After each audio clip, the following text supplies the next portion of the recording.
Okay. मैं गजराज शर्मा आपका online platform पर हार्दिक स्वागत करता हूं। आज आपको सामान्य हिंदी व्याकरण जो कि RAS, PSI, LDC, ASI और इसके अलावा जो भी राजस्थान के कॉम्पिटिटिव एग्जाम हैं जिनमें हिंदी व्याकरण जो आवश्यक रूप से आता है वो आपको पढ़ाया जाएगा। और आपको हम रेगुलरली अच्छे कॉन्सेप्ट देंगे। और जहाँ से आपको ये जो लेना है आपको पैक, तो उसमें लिखा हुआ है JS प्लेनेट ऑफिशियल। ऑफिशियल को जरूर ध्यान में रखिए, ऑफिशियल ऐप है। तो इस पे कॉल नंबर दिए हुए हैं कोलस 9817019664। तो आपकी शुरुआत में जो ये पैक है हम जो दे रहे हैं आपको महिला ASI का 699 रुपये में है। आगे इसको बढ़ा दिया जाएगा और लास्ट ये 1299 रुपये का रहेगा। तो आप यहाँ से जानकारी ले सकते हैं और इसको आप खरीद सकते हैं। इसके अलावा हमने LDC का जो बैच है वो भी शुरू किया हुआ है, वो भी 699 रुपये में है। और हम इसको आप कॉल करके यहाँ से पता लगा सकते हो और इसको आप खरीद सकते हैं और आगे जाकर ये 1299 रुपये का रहेगा। ठीक है। इसके अलावा GS प्लेनेट ऑफिशियल अपना जो प्ले स्टोर है उस पर डाउनलोड कर सकते हो और वहाँ से जानकारी ले सकते हो। ठीक है। इस पे कॉन्टैक्ट नंबर भी लिखा हुआ है 9817019664। ठीक है। तो ज़्यादा बातें न करते हुए हम अपनी कक्षा जो है क्लास है वो हिंदी व्याकरण की शुरुआत करते हैं। ठीक है। आप जुड़िए और इसको देखिए, जो भी आपको पढ़ाया जाएगा वो सारा आपका कंपटीशन से रिलेटेड होगा। और जिसका पेपर देने जा रहे हैं उसमें 100% क्वेश्चन जो है जो आपको यहाँ से मिलेंगे। ठीक है। शुरू करते हैं। सामान्य हिंदी व्याकरण, जैसे भी आपको बताया भी था, सामान्य हिंदी व्याकरण।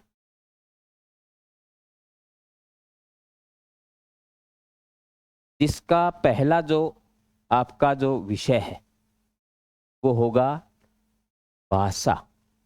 आज हम चर्चा केवल भाषा पे करेंगे, ये आपकी शुरुआत होती है।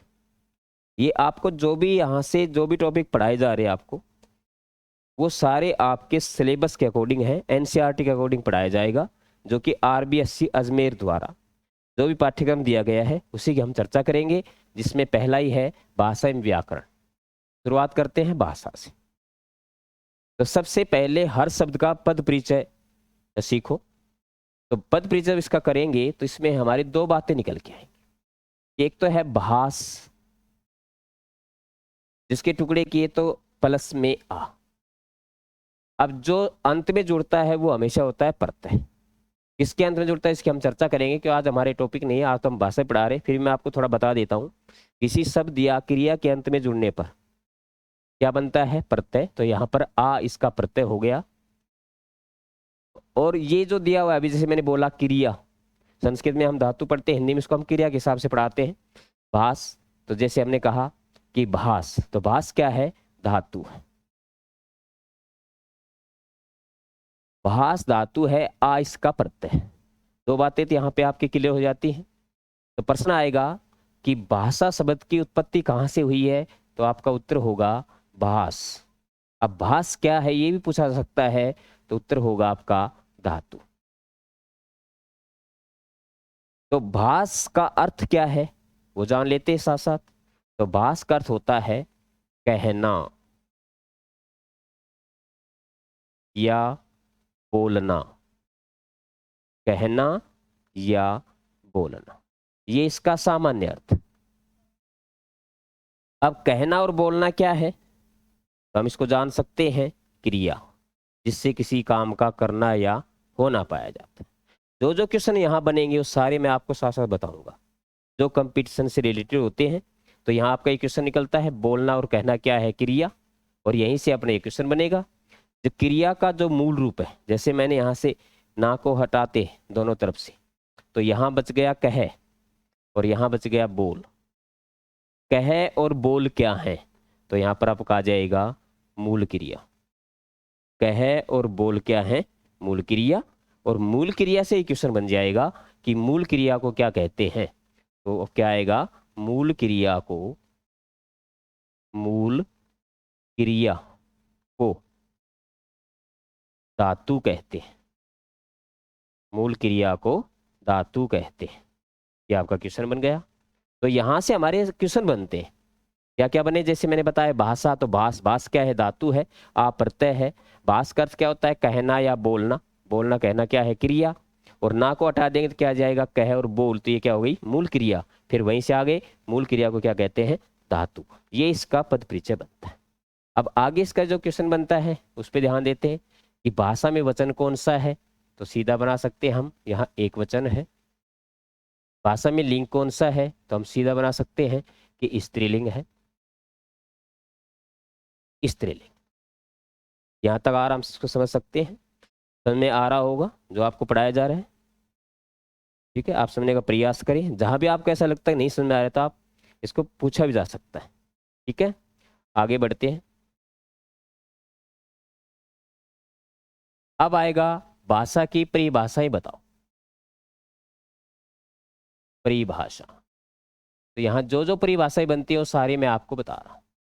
परिभाषाएं, पहली परिभाषा, जैसा कि हम टेक्स्ट बुक से पढ़ते हैं, बच्चों को पढ़ाया जाता है। भाषा वह साधन या माध्यम है जिसके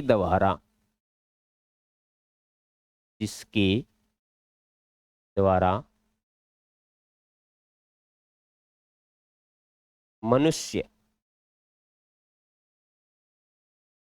या व्यक्ति अपने विचारों या भावों को बोलकर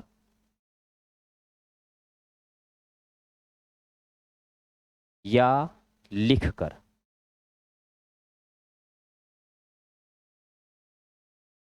दूसरों के सामने प्रकट करता है, प्रकट करता है एवं दूसरों के विचारों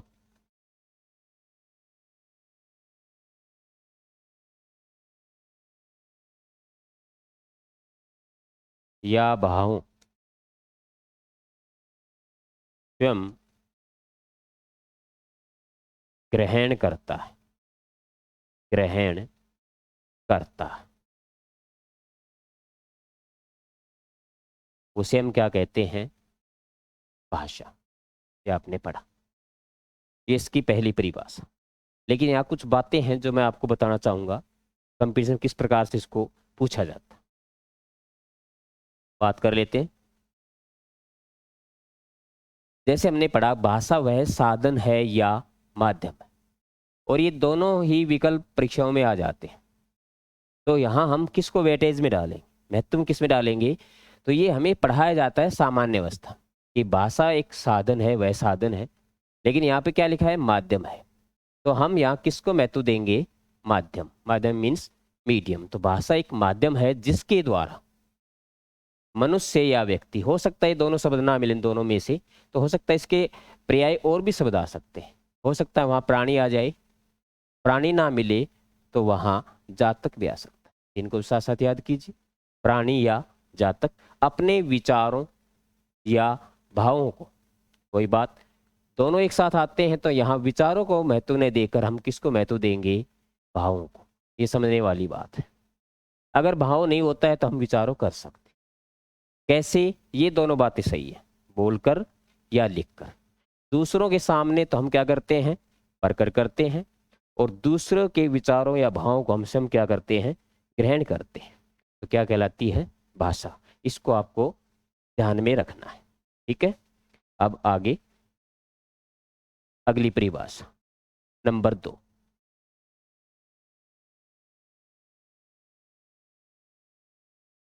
नंबर 2 पर है विचारों के आदान प्रदान को, विचारों के आदान प्रदान को क्या कहते हैं? भाषा कहते हैं। तो याद करना, विचारों के आदान प्रदान को भी भाषा कहा जाता है। आगे नंबर 3, नंबर 3 पर है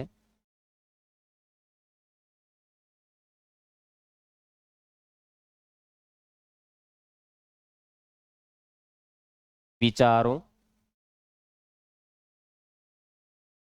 या भावों, विचारों या भावों के संप्रेषण को, विचारों के भावों, विचार या भावों के संप्रेषण को भी क्या कहा जाता है? भाषा कहा जाता है। इसको याद कीजिए। तो यहाँ थोड़ा से कुछ शब्द हैं जो कठिन आएंगे, इनका आपको वर्ड मीनिंग आना चाहिए। संप्रेषण का अर्थ होता है तालमेल। जो तालमेल होता है उसको भी हम क्या कहते हैं? भाषा। इसको याद रखिए, संप्रेषण ये डाला जा सकता है। अगली परिभाषा नंबर 4, हमने पढ़ा विचारों के आदान प्रदान को, विचारों या भावों के संप्रेषण को। हो सकता है ये भी आ जाए विचारों के विनिमय, और ये पूछा भी जा सकता है विचारों के विनिमय को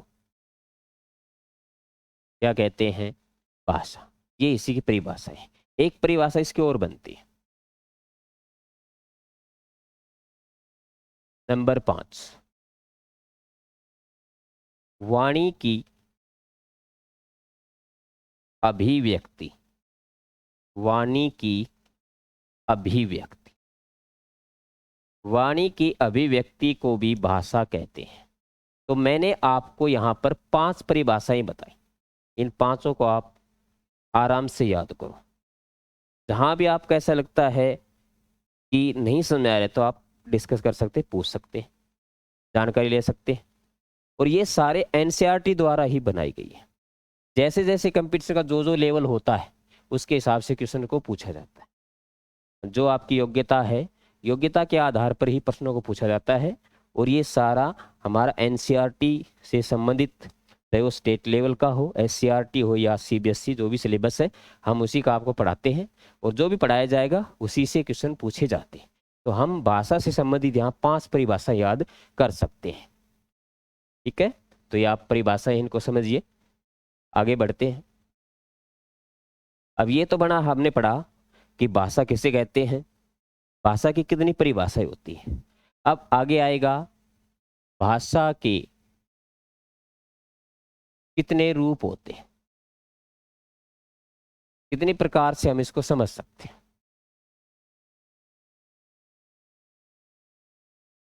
तो भाषा के 2 रूप होते हैं।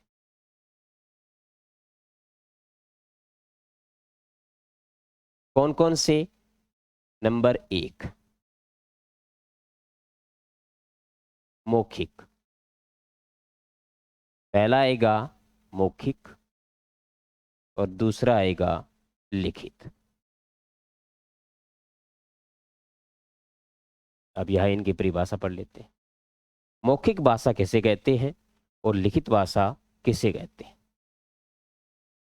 बोलकर विचारों, बोलकर विचारों को व्यक्त करना, व्यक्त करना। जब हम बोलकर अपने विचारों या भावों को व्यक्त करते हैं तो उसे हम कहेंगे मौखिक भाषा। और जब लिखकर, लिखकर विचारों को व्यक्त करना या प्रकट करना क्या कहलाएगा? लिखित। ये इनकी परिभाषाएं बनती है। लेकिन अक्सर क्वेश्चन और भी पूछे जाते हैं, और वो कौन से क्वेश्चन पूछे जाते हैं उस पर चर्चा करते हैं कि मौखिक भाषा और लिखित भाषा क्या इनके अन्य नाम और हैं? हाँ, इनके कौन कौन से नाम होते हैं उन पे हम चर्चा कर लेते हैं। सबसे पहले यहाँ पढ़ते हैं कि मौखिक भाषा के अपर नाम अर्थात दूसरे नाम कौन कौन से। मौखिक भाषा को किस किस नाम से जाना जाता है? मौखिक भाषा को हम क्या कह सकते हैं?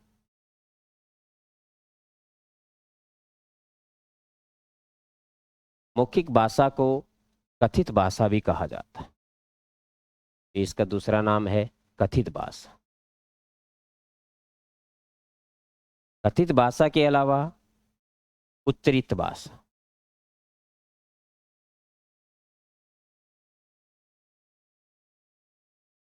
और एक इसका नाम और है वाचिक भाषा, जो कि कंपटीशन में पूछा हुआ भी है। वाचिक भाषा, तो ये इसके अन्य नाम है। कथित भाषा कह दो, उच्चरित भाषा कह दो, चाहे इसको आप वाचिक भाषा कह दो।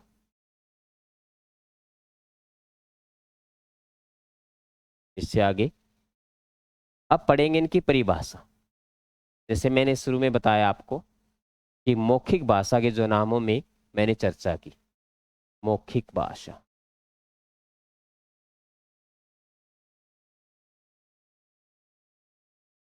तो अन्य नाम अभी अभी जो मैंने बताए अन्य नाम,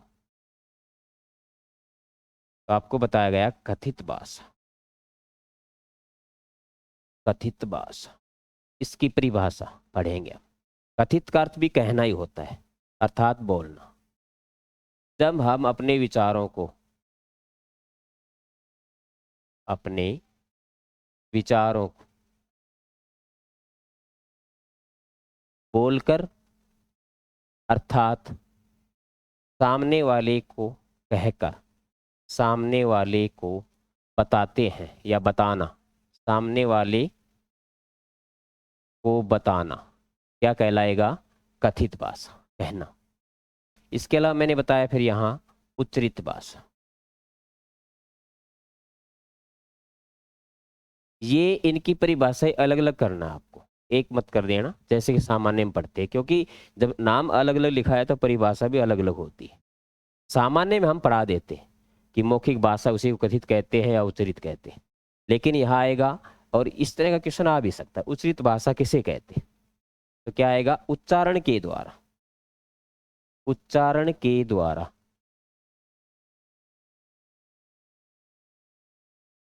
अपने विचारों, अपने विचारों या भावों को व्यक्त करना, को व्यक्त करना क्या कहलाएगा? उच्चरित भाषा। इससे क्वेश्चन आ सकता है। इसके अलावा मैंने पढ़ाया आपको वाचिक भाषा। वाचिक भाषा, तो वाच का अर्थ होता है वाणी। वाच जो है ये वाणी का पर्यायवाची शब्द है, संस्कृत का है। क्या आएगा? वाणी के द्वारा, वाणी के द्वारा व्यक्त, वाणी के द्वारा विचारों या भावों को व्यक्त करना, व्यक्त करना क्या कहलाएगा? वाचिक भाषा। वाचिक भाषा कहलाएगा। तो ये तीनों की परिभाषाएं आपको याद करनी है। ये मौखिक भाषा के अन्य नाम है। ठीक है, आगे बढ़ते हैं। दूसरा जो इसका लिखा हुआ था लिखित भाषा,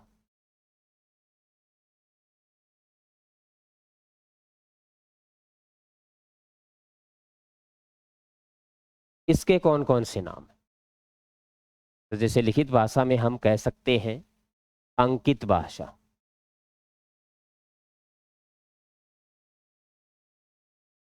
एक नाम इसको हम दे सकते हैं मुद्रित भाषा,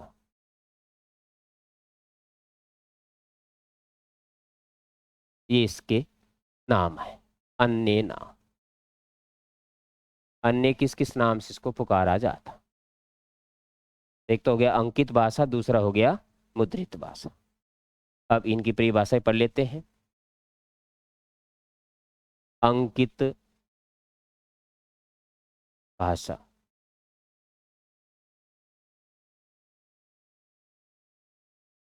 अंकित भाषा का होता है अंकन करना, अंकन करना। तो यहां हम सामान्य रूप से बना सकते हैं, जब हमने विचार और भावों को अंकित करते हैं या छापते हैं तो उसको क्या कहेंगे? अंकित भाषा। और दूसरा जो इसका लिखा हुआ है मुद्रित, तो मुद्रित का अर्थ होता है मुद्रण करना, और मुद्रण करने का अर्थ भी होता है छापना। मुद्रण करना, विचारों का मुद्रण करना या उनको छापना, जैसे प्रिंटिंग प्रेस होती है आपकी। तो ये क्वेश्चन भी यहाँ पूछे जा सकते हैं। इसके अन्य नामों में इनको हम याद कर सकते हैं। तो अभी जो मैंने बताया आपको मौखिक भाषा और लिखित भाषा और इसके अन्य नाम कौन कौन से, ठीक है। तो यहाँ तक आराम से समझिए। समझ नहीं आ रहा तो आप पूछ भी सकते हैं, कोई प्रॉब्लम आप उसको डाल सकते हैं, उसको सॉर्ट आउट किया जाएगा। लेकिन जो भी आपको पढ़ाया जाएगा वो सारा आपके कंपटीशन से रिलेटेड होगा। जैसे जैसे जो लेवल होता है उसी लेवल के हिसाब से पढ़ाया जाता है, और सारा ये आपका सिलेबस एनसीईआरटी का ही है। आगे बढ़ते हैं।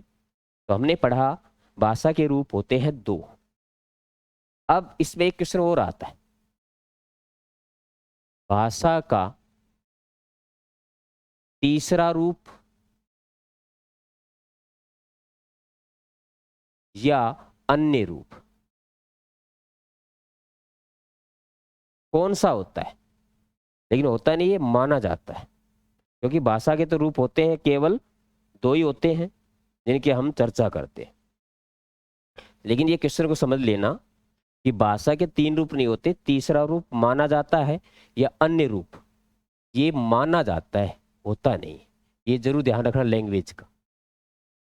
कभी आप वहां लिख दो कि भाषा के तीन रूप होते हैं, तीन नहीं होते, भाषा के दो ही रूप होते हैं। तीसरा तो माना जाता है या होता, कौन सा है? सांकेतिक भाषा, सांकेतिक भाषा, सांकेतिक भाषा, जिसको हम अन्य रूप नाम से भी जानते हैं। इसका जो दूसरा नाम है वो आपको मिलेगा ओष्ठ्यलिपि, ओष्ठ्यलिपि इसके नाम। अब परिभाषा पढ़ लेते हैं।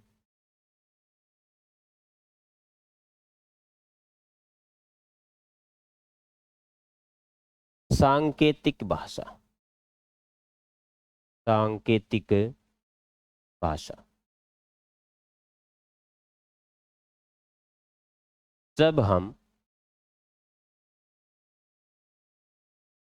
संकेत के द्वारा या संकेत बहुवचन, संकेतों के द्वारा अपने विचारों को, अपने विचारों या भावों को दूसरों के सामने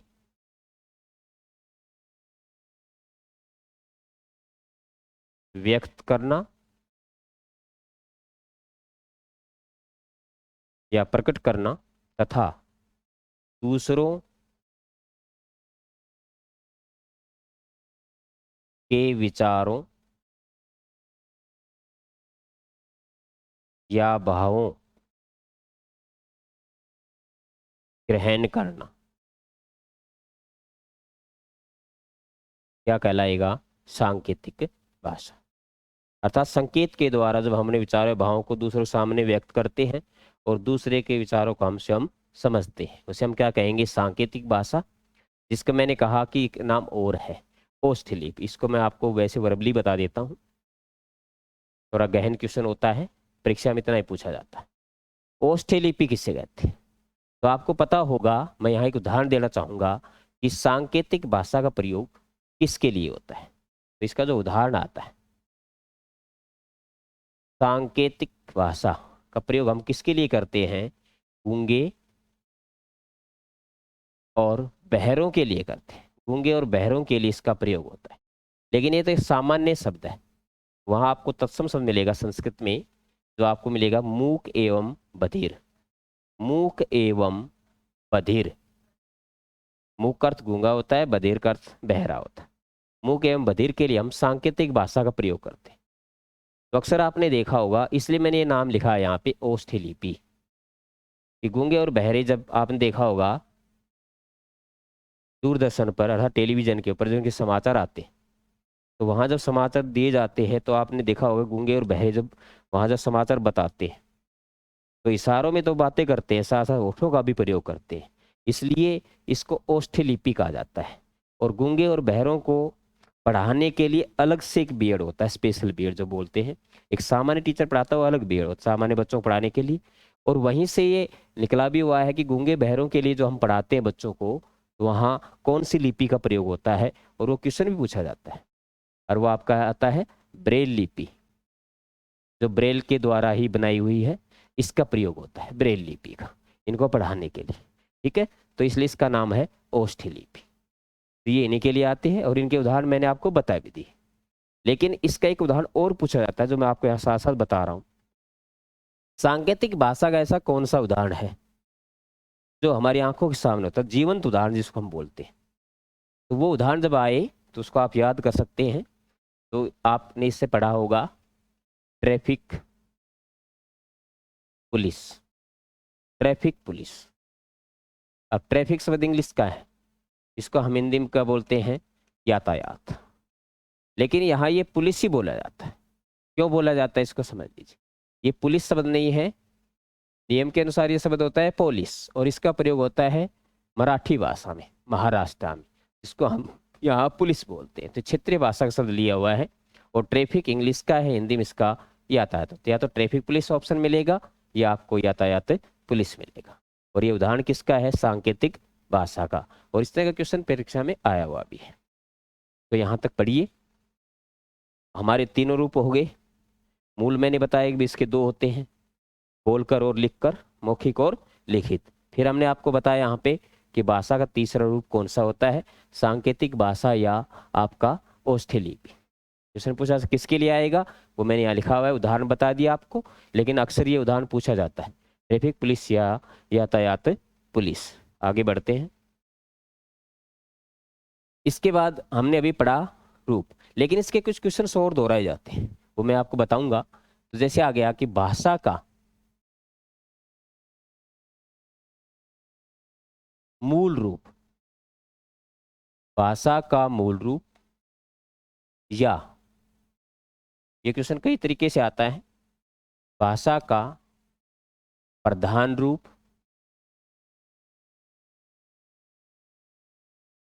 या भाषा का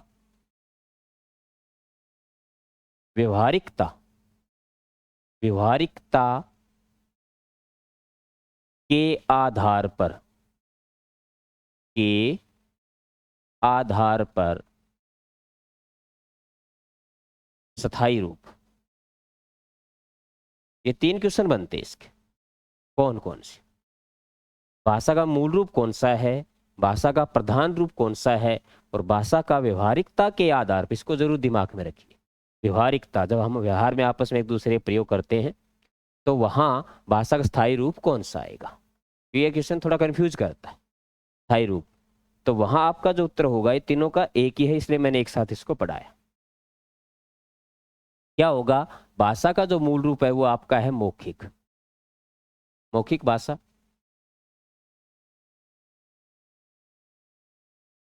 और इसका उत्तर भी यही होगा, जो इसका प्रधान रूप है वो भी आपका क्या आएगा, मौखिक भाषा। इसके तीन क्वेश्चन बनते हैं, तीनों को मैंने अलग लिख करके आपको बताया। और यहां भी इसको जरूर ध्यान रखिए, क्योंकि सीधा अगर आता है स्थायी रूप तो लिखित होता है, लेकिन यहां मैंने एक शब्द डाला है व्यवहारिकता के आधार पर, तो उत्तर होगा मौखिक भाषा। तीनों क्वेश्चनों को जरूर याद कीजिए, मौखिक भाषा। ये आपके यहाँ पे क्वेश्चन बनेंगे। ठीक है, आगे बढ़ते हैं। इससे आगे एक क्वेश्चन और आएगा, भाषा का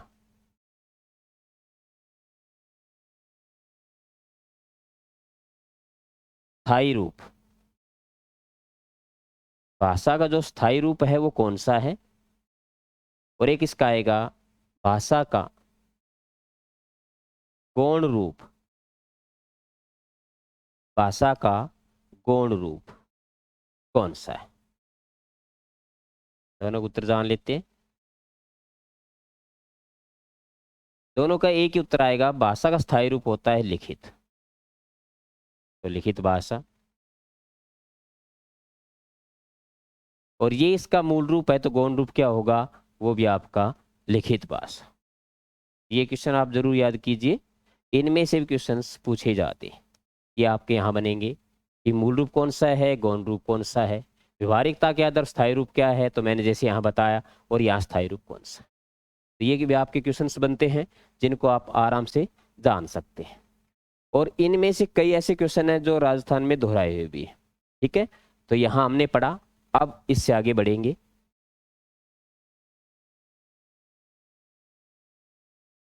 इससे आगे क्वेश्चन आता है इनके उदाहरण, मौखिक भाषा के उदाहरण कौन कौन से। तो पहले इनको पढ़ेंगे, फिर लिखित भाषा।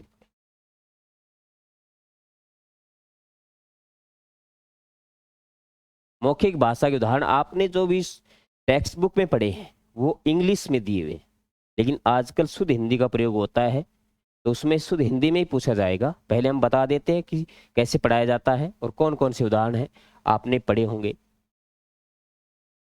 रेडियो, ये आपने इसको ऐसे पढ़ा होगा रेडियो, लेकिन यो नहीं आता है, अब ये शुद्ध हिंदी में ओ आने लग गया है, ये ध्यान रखना। रेडियो ओ होता है, यो नहीं होता है, रेडियो। दूसरा टेलीविजन, ये सारे इंग्लिश में ही बोले जाते हैं। तीसरा टेलीफोन,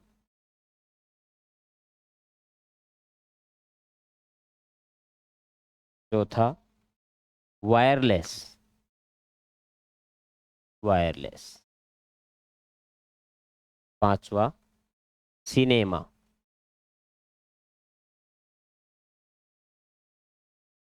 ये पढ़ाया जाता है पुस्तकों में। इसके अलावा आजकल इसको भी जोड़ा गया है, मोबाइल। इसके अलावा अनेकों भी हैं, लेकिन मोस्टली आप उसको वही पढ़ना है जो आपका सिलेबस दिया है, सिलेबस के अकॉर्डिंग ही आपका आएगा, सिलेबस के अकॉर्डिंग आपको पढ़ना है। तो ये मैंने अभी आपको बताया, लेकिन ये सारे इंग्लिश में हैं, वहाँ तो हिंदी में पूछा जाएगा, तो हिंदी में इनको क्या बोला जाता है वो जान लेते हैं।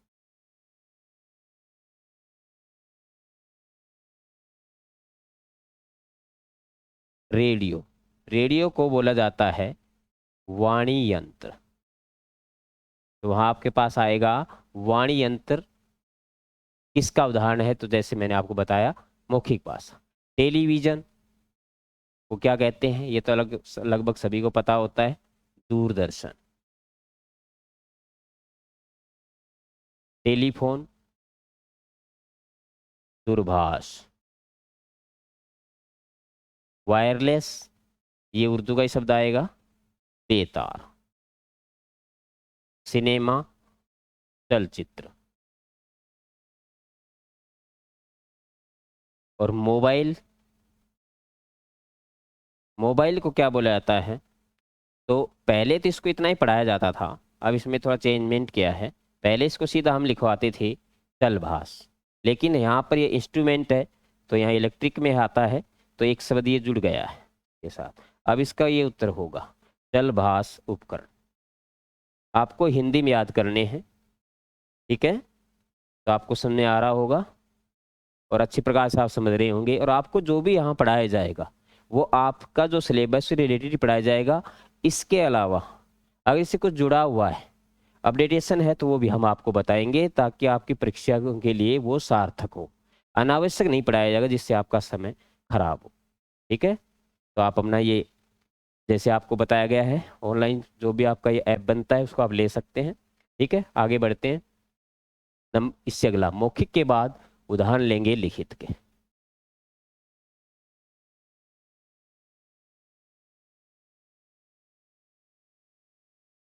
नंबर 2, लिखित भाषा के उदाहरण। लिखित भाषा के उदाहरण कौन कौन से? इसमें केवल एक उदाहरण पूछा जाता है, बाकी कम पूछा जाता है। फिर भी मैं आपको बताऊंगा कौन कौन से। ये आप सभी को आते भी होंगे। पत्र,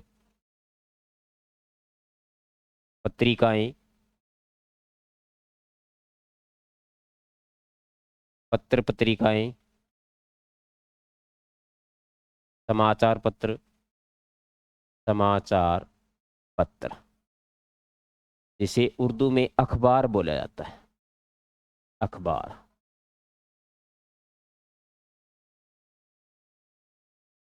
इसके अलावा बहुत से उदाहरण हैं। पुस्तक का पुस्तिका बोलते हो, पुस्तिका, उप पुस्तिका। इसके अलावा जैसे आप इसमें लिखते हैं पंजिका, जिसको इंग्लिश में रजिस्टर बोला जाता है, उपपंजिका। ये सारे इसी के उदाहरण। लेकिन परीक्षा में जो आएगा वो यहां से आएगा, और वो आपका ही आएगा। ये उदाहरण परीक्षा में आता है।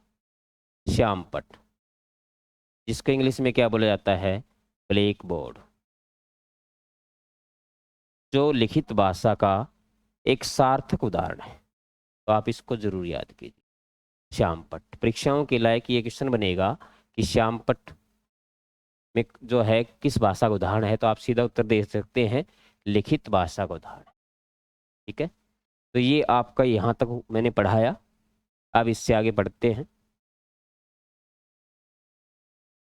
भाषा किसे कहते हैं, भाषा के रूप कितने होते हैं, और भाषा के प्रकार या रूप जो मैंने आपको बताए, इसके बाद इनके उदाहरण। अब इसके लास्ट में है, तो हम यहाँ बढ़ेंगे। भाषा की कितनी इकाइयाँ होती हैं? अब हम इकाई पढ़ें।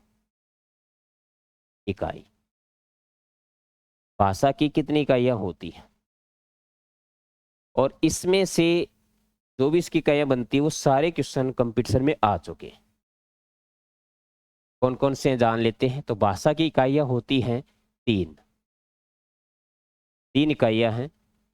इसमें नंबर 1 वर्ण, नंबर 2 शब्द, और नंबर 3 वाक्य। और इन तीनों से ही क्वेश्चन आ चुके।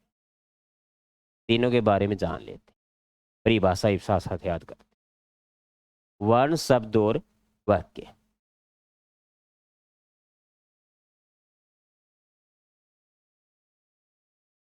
वर्ण किसे कहते हैं? ये क्वेश्चन इस प्रकार से आया हुआ है। भाषा की सबसे, जैसे कि टेक्स्ट बुक में पढ़ाया जाता है, सबसे छोटी इकाई। भाषा की सबसे छोटी इकाई है, तो जैसे कि आपके सामने मैंने बताया, क्या है? वर्ण। लेकिन इस क्वेश्चन को थोड़ा यहाँ से सामान्य शब्दों से हटाकर जटिल शब्दों का प्रयोग किया जा सकता है, और वहां आ सकता है भाषा की अति लघुत्तम। अति, ये शब्द डाला जा सकता है, अति लघुत्तम इकाई, और उत्तर आपका यही होगा, वर्ण। ठीक है, अति लघुत्तम इकाई कौन सी है? वर्ण है। अब आगे हम आ रहे हैं शब्द में। क्या पढ़ते हैं? भाषा की छोटी एवं सार्थक इकाई।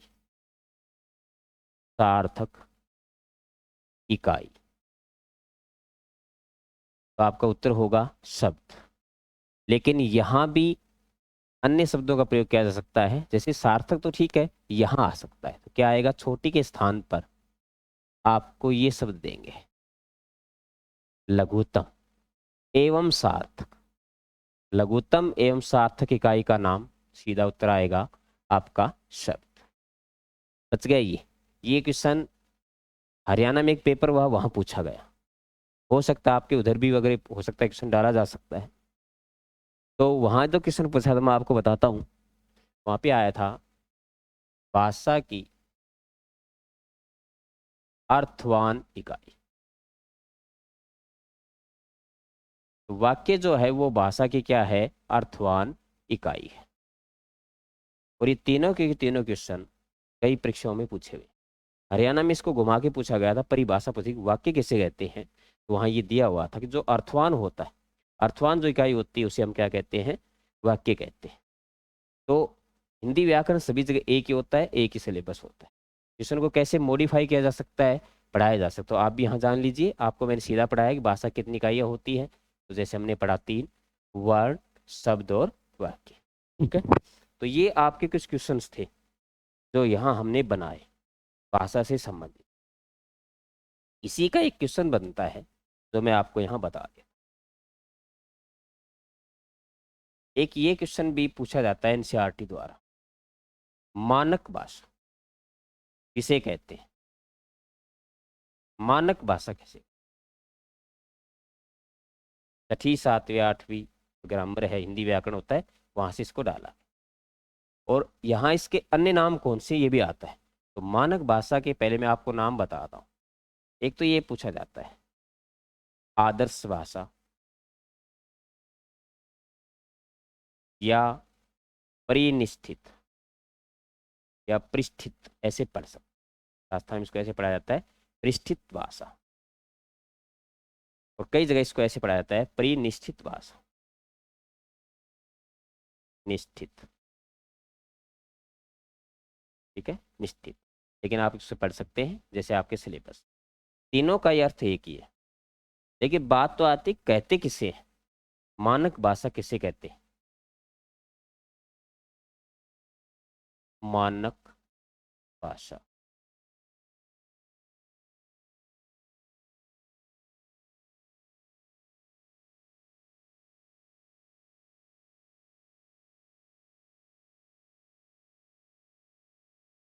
मानक भाषा देवनागरी के अनुसार, ठीक, लिपि का नाम है देवनागरी, देवनागरी के अनुसार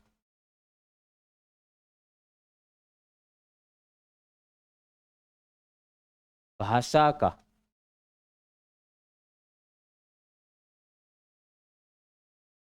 जो आदर्श रूप होता है, जो आदर्श रूप है या सम्मानित रूप, सम्मानित जो रूप होता है उसे हम क्या कहते हैं, मानक भाषा। आप इसको इंग्लिश में पढ़ सकते हैं, मानक को इंग्लिश में क्या बोला जाता है, तो वहाँ इसका शब्द आता है एक स्टैंडर्ड, और भाषा को बोलते हैं लैंग्वेज, स्टैंडर्ड लैंग्वेज। अर्थात देवनागरी के अनुसार आज जो हमें जो भाषा का आदर्श रूप पढ़ाया जाता है या सम्मानित जो रूप पढ़ाया जाता है उसको हम क्या कहते हैं, मानक भाषा। और यहाँ पहले क्वेश्चन पूछा जाता था, ये क्वेश्चन आता है मानक रूप कौन सा होता है भाषा का, और एक आता है अमानक रूप कौन सा होता है। इन दोनों में अंतर है। अमानक रूप पर सकता है प्रश्न आ जाए, अमानक रूप छाटिए भाषा का, तो आप कैसे छाटेंगे। तो एक तो हो गया मानक, तो मैंने कहा आज जो हमें स्वर व्यंजन जो भी हिंदी में पढ़ाया जाता है वो आपका मानक रूप आदर्श है, आदर्श रूप जो आधुनिक रूप में आज पढ़ रहे हैं हम। लेकिन अमानक कौन सा था, अमानक कर होता था एक समय था जब हमें हिंदी में जो पढ़ाते थे वो प्रचलित रूप था, उस समय जो चलता था उसे हम अमानक कहते हैं। फॉर एग्जाम्पल आज भी बहुत से बच्चे हैं जैसे लिखते समय गलतियां करते हैं। जैसे आज आपने देखा होगा हम इसको पढ़ते हैं, ये हमारा जय है, ये मानक है, कुछ इसको इस प्रकार से भी लिखते हैं, तो ये आपका अमानक है।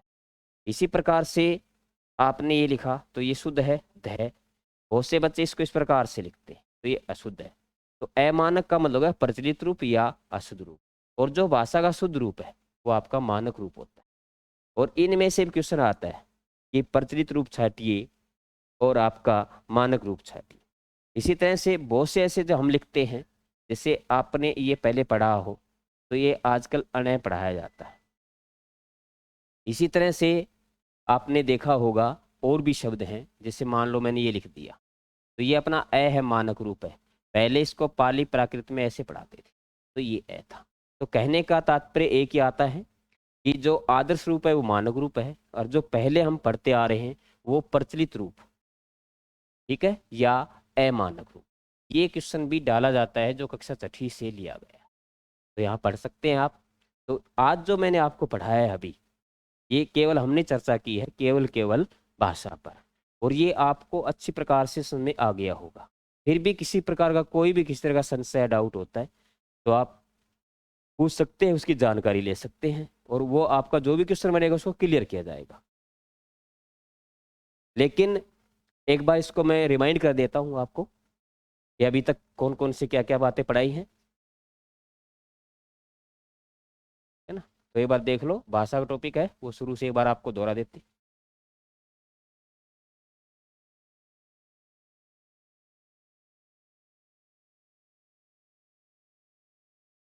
तो आज जो आपको पढ़ाया है इसको आप सभी पढ़ेंगे और देख के आएंगे, जहाँ जहाँ जो कमियाँ होती हैं अगली जब क्लास आती है तो वहाँ आप उसको पूछ सकते हैं।